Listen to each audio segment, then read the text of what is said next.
हाल ही की बात है कि सर्दी की वजह से लोगों ने बाहर निकलना कम कर दिया था और ऊपर से मुसलसल बारिशों की वजह से सड़कों पर पानी खड़ा था। मैं भी आज काफी दिन बाद जरूरी काम से बाहर निकली। शाम का वक्त था तो थोड़ा आगे जाने पर मुझे किसी के रोने की आवाज सुनाई दी। मुझे महसूस हुआ कि मुझे उसे देखना चाहिए।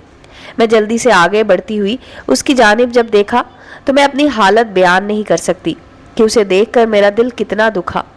मैंने देखा कि 70 साल का बूढ़ा इंसान जिससे बात तक नहीं हो रही थी और हाथ में एक स्टिक पकड़े साथ एक बिस्तर पास रखे सड़क के दूसरी तरफ बेंच पर बैठा हुआ था।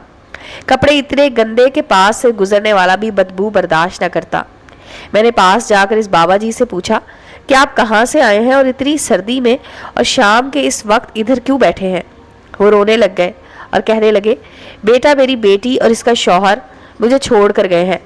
कब से इंतजार, अभी तक आए नहीं। मुझे कह रहे थे मैं काम करके आते हैं, आप इधर रुके। 3 घंटे गुजर गए, अभी तक वापस नहीं आए। मैं और कहाँ जाता। मेरे मजीद पूछने पर उन्होंने बताया कि 3 बेटे हैं और 5 बेटियां, मगर ना बेटों के घर जगह है मेरे लिए और ना बेटियों के घर। जब मैं कमाता था बेटियां भी मिलती थी और बेटे भी, अब्बा जी बोलते थे, मगर जब से मैं बीमार हो गया हूँ उम्र के ज्यादा होने की वजह से मुझसे अब काम नहीं होता, तो अब मुझे अब्बा जी की जगह बूढ़ा बोला जाता है। और ये सब सुनकर मेरा दिल दर्द से फट चुका था कि बेटे तो चलो ऐसे होते हैं, मगर बेटियां तो बाप को संभाल सकती थी। लानत है ऐसी औलाद पर जिसे अपने बाप का दर्द भरा दिल और आंखों में आंसू नजर नहीं आते। ये कोई कहानी नहीं है, यह हकीकत बात है। मैंने उनको हौसला दिया और अपने घर ले आई और उनको साफ कपड़े पहनाए और खाना खिलाया, मगर वो फिर भी आंखों से आंसू बहा रहे थे, जैसे वो अपनी जिंदगी से मायूस हो चुके थे। अपने खून ही उनको पराया कर दिया था और मैं भी घरेलू मसलों की वजह से ज्यादा दिन नहीं रख सकती थी।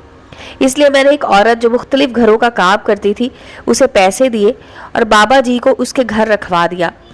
मैं हर हफ्ते बाद उसका जब पता करने जाती हूँ तो मुझे देखकर एक ही लफ्ज बोलते हैं, औलाद वो नहीं होती जिसे हम पैदा करते हैं, औलाद वो होती है जो आपको संभालती है।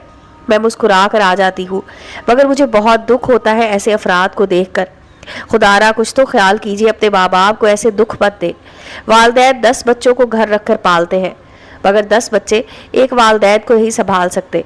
अल्लाह ताला ने भी कुरान पाक में बार बार फरमाया है, अपने वालिदैन की कदर करो, कल को तुमने भी वालिदैन बनना है।